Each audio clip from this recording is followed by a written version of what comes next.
Assalamualaikum warahmatullahi wabarakatuh. Perkenalkan, nama saya Melina Debbie Safitri dengan NIM 22251900096. Jurusan Pendidikan Matematika di Universitas Sultan Ageng Tirtayasa.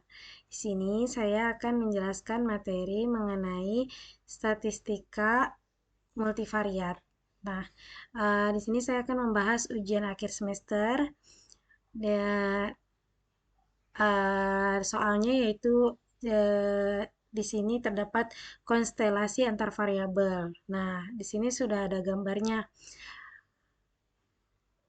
Untuk yang pertanyaan pertama, saya diminta untuk menentukan rumusan masalah dari konstelasi variabel di atas.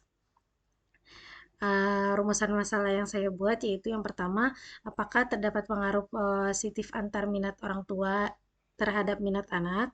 Apakah terdapat pengaruh positif antara minat orang tua terhadap prestasi akademik? Apakah terdapat pengaruh positif antara minat anak terhadap prestasi akademik? Selanjutnya, apakah terdapat pengaruh positif antara minat orang tua terhadap X1? Apakah terdapat pengaruh positif antara minat orang tua terhadap X2, kemudian X3, dan apakah terdapat pengaruh positif antara minat anak terhadap Y1, terhadap Y2, terhadap Y3, terus apakah terdapat pengaruh positif antara prestasi akademik terhadap Z1, Z2, Z3, dan Z4. Nah, yang kedua, saya diminta untuk menentukan tujuan penelitian dari konstelasi variabel di atas. Nah, tujuannya yaitu untuk mengetahui pengaruh positif antara minat orang tua dengan minat anak, kemudian untuk mengetahui pengaruh positif antara minat orang tua terhadap prestasi akademik, yang ketiga untuk mengetahui pengaruh positif antara minat anak terhadap prestasi akademik, untuk mengetahui pengaruh positif antara minat orang tua terhadap X1, kemudian yang kelima yaitu terhadap X2, dan yang keenam yaitu terhadap X3. Selanjutnya yang ketujuh yaitu untuk mengetahui pengaruh positif antara minat anak terhadap Y1, yang kedelapan Y2, yang kesembilan Y3. Dan yang ke-10 yaitu untuk mengetahui pengaruh positif antara prestasi akademik terhadap Z1, kemudian Z2, Z3, dan yang terakhir Z4. Nah, selanjutnya saya diminta untuk menentukan hipotesis yang diuji untuk pengaruh langsung.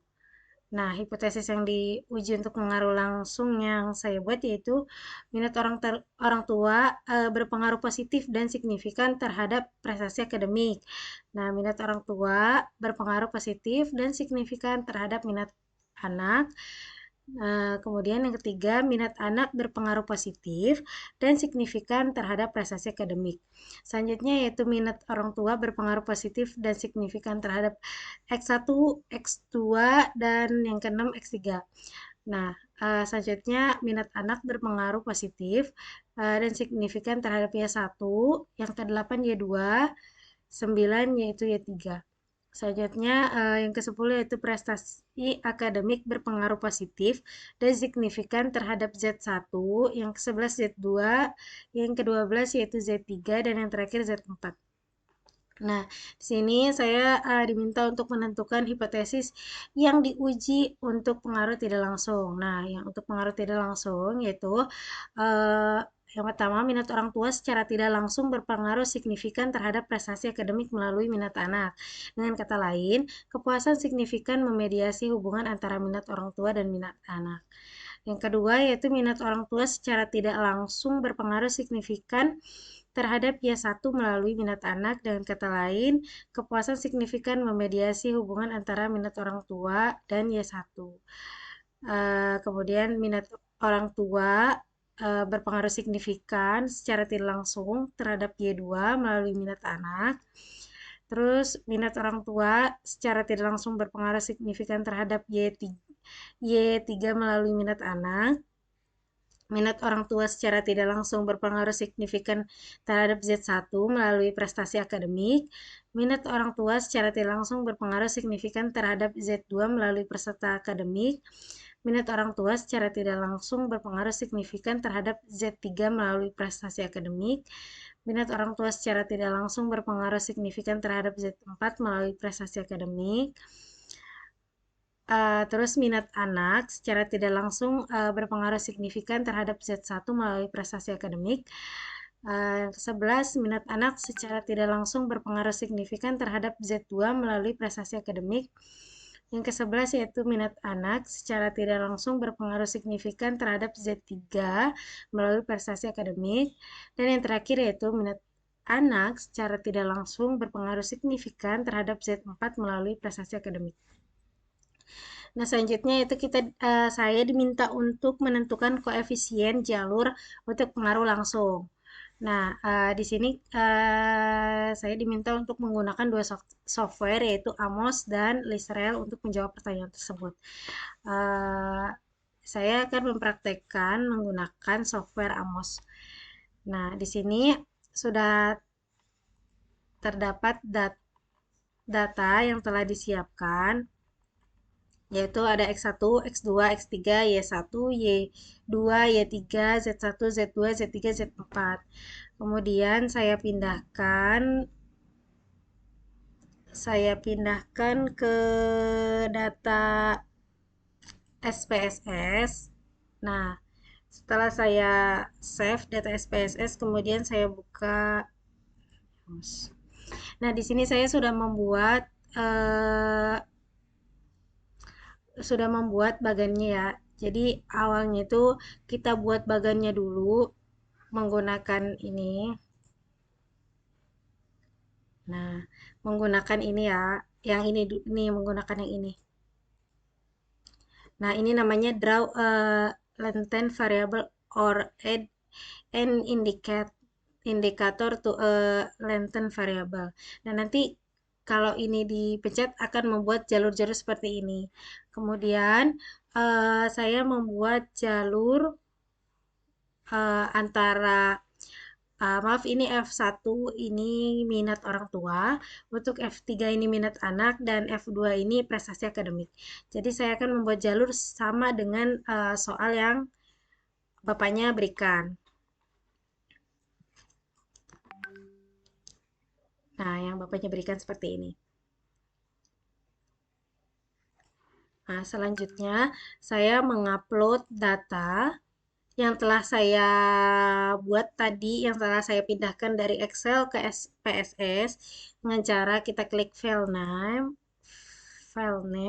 terus kita tadi simpannya tuh kan ada di volume D, statistika multivariat, UAS. Nah, di sini sudah ada ya, saya menggunakan yang UAS Statmul 1. Kita klik open. Oke. Nah, selanjutnya kita akan membuat list variabel in dataset. Nah, di sini udah ada data-data yang tadi kita upload dari sini ya. Nah, kemudian kita taruh gini. Nah, nanti semuanya kita taruh di sini semuanya. Kemudian kita membuat errornya dengan cara klik plugin, klik name unobserved variables. Nanti keluar error-errornya. Nah, selanjutnya untuk merapihkan garisnya, misalkan kan tadi garisnya, misalkan garisnya tadi mencong, mana nih? Misalkan ini mencong gini. Nah, ini dapat kita perbaiki. Nah, untuk garis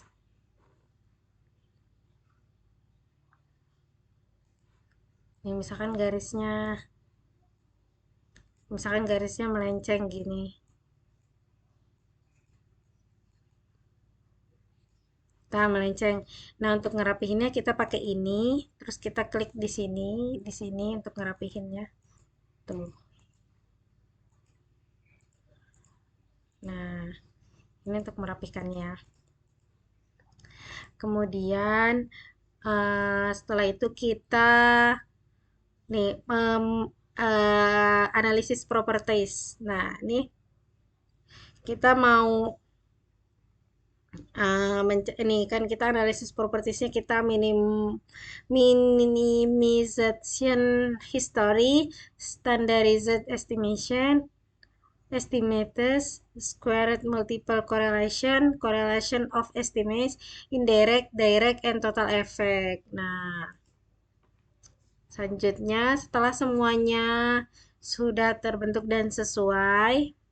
Oh ya, di sini untuk minat anak dan prestasi akademik itu ada errornya ya. Nah, errornya itu kita buat juga. Selanjutnya kita akan mengkalkulat.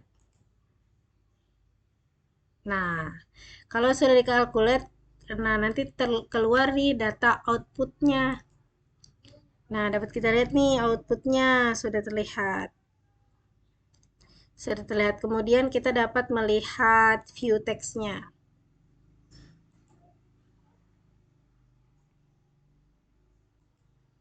Nah, kita buka estimate-nya. Nah, di sini sudah terlihat ada regression weeks, terus ada direct effect, ada indirect, kemudian ada tadi square multiple correlation. Nah, selanjutnya setelah kita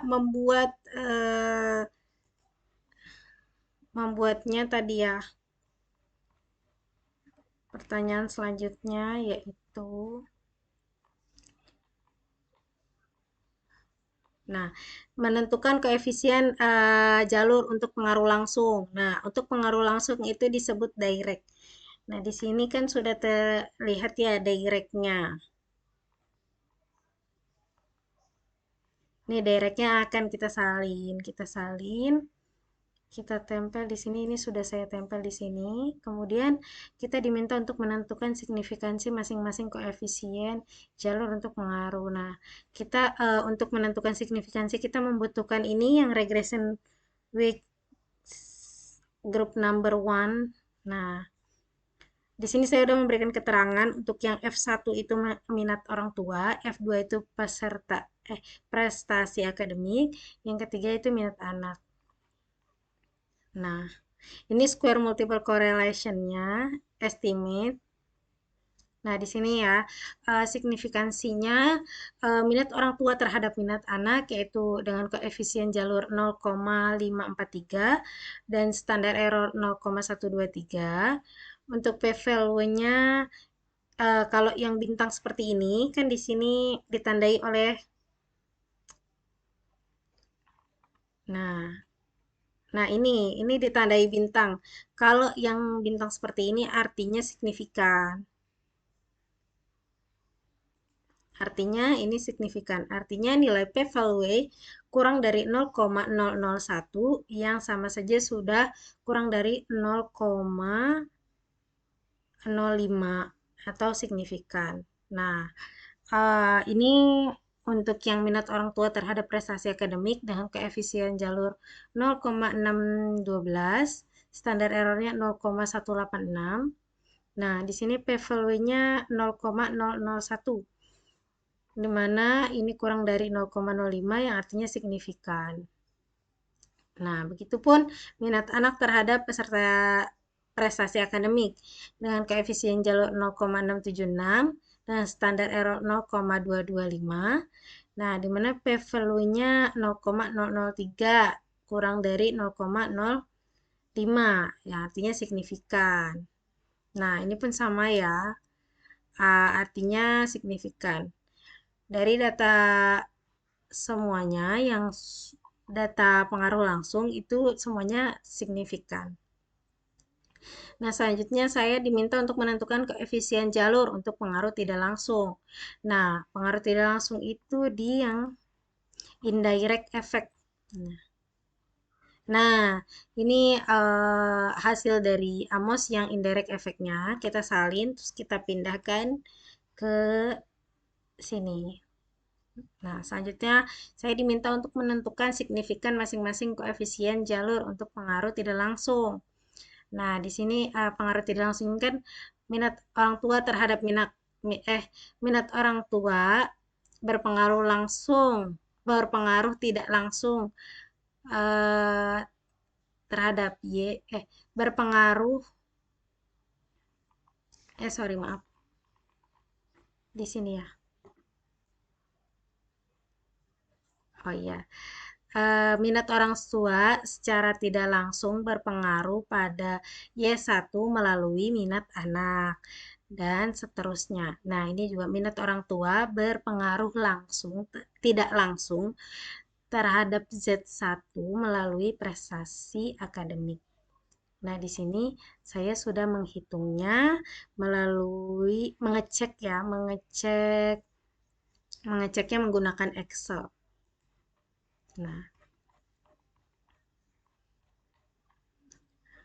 Nah, ini. Nah, minat orang tua, nih saya sudah menghitungnya sama dengan minat orang tua terhadap minat anak. Minat orang tua terhadap minat anak kita kalikan dengan minat anak terhadap Y1. Minat anak terhadap Y1 dikalikan dengan 1. Kita enter. Maka hasilnya yaitu 0,543. Coba kita lihat dari minat orang tua ke Y1. Minat orang tua itu tadi F1. F1 terhadap Y1 0,543. Oke, sesuai. Nah, untuk mengecek Z sobelnya, di sini saya menggunakan calculation for the Sobel test. Nah, di sini ada kita diminta untuk menginput datanya. Misalkan di sini kan sudah ada ketentuannya ya. Nah, kita menginput ini uh,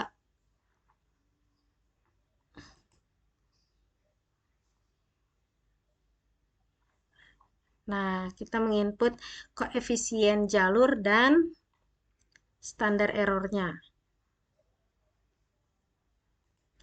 Nah, di sini kita untuk A itu koefisien jalurnya, B itu koefisien jalurnya dan A-nya ini itu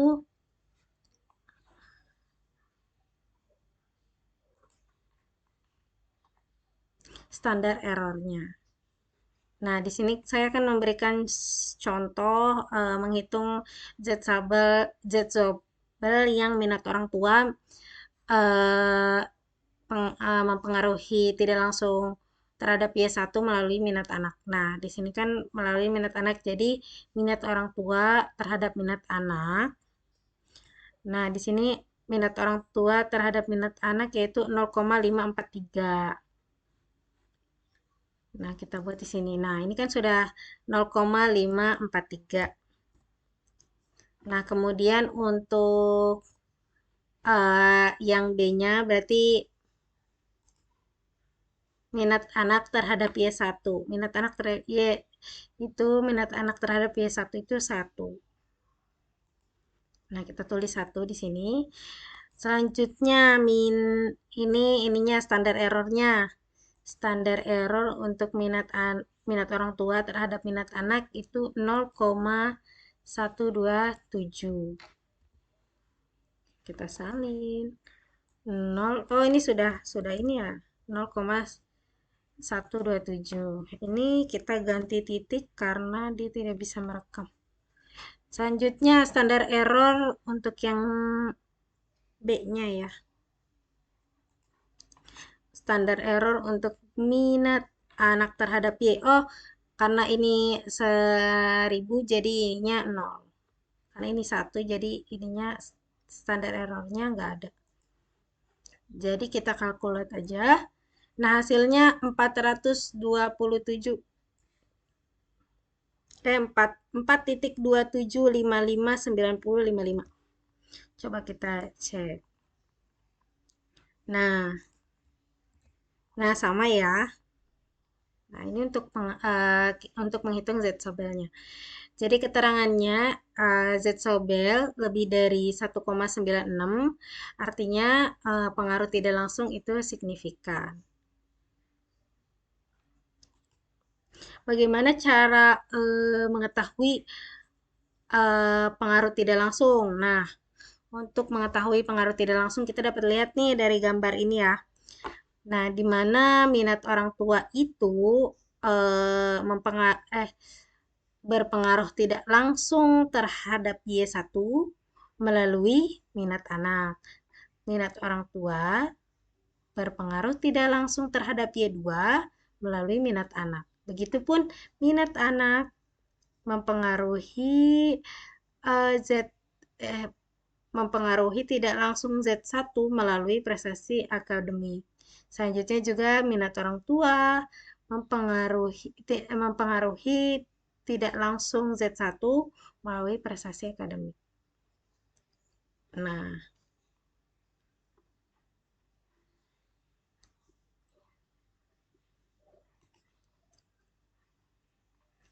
Nah, untuk keterangan mengenai signifikan masing-masing koefisien jalur untuk pengaruh tidak langsung itu semuanya signifikan. Mungkin hanya itu saja yang dapat saya sampaikan. Kurang lebihnya mohon maaf. Wabillahi taufiq wal hidayah. Wassalamualaikum warahmatullahi wabarakatuh.